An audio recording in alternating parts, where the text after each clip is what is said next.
about 10 days after 9/11, I went through the Pentagon and I saw Secretary Rumsfeld and Deputy Secretary Wolfowitz. I went downstairs just to say hello to some of the people on the Joint Staff who used to work for me, and one of the generals called me and he said, "Sir, you got to come in. You got to come in and talk to me a second." I said, "Well, you're too busy." He said, "No." He says, "We've made the decision. We're going to war with Iraq." This was on or about the 20th of September.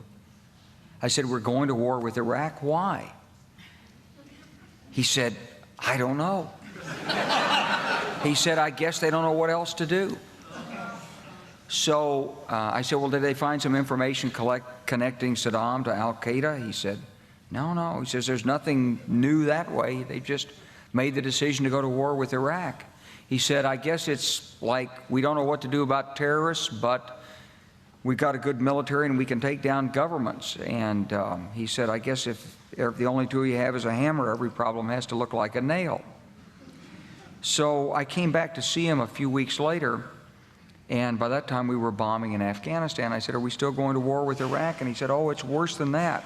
He said, he reached over on his desk, he picked up a piece of paper, and he said, I just got this down from upstairs," meaning the Secretary of Defense's office today, and he said, "This is a memo that describes how we're going to take out 7 countries in 5 years, starting with Iraq and then Syria, Lebanon, Libya, Somalia, Sudan, and finishing off Iran."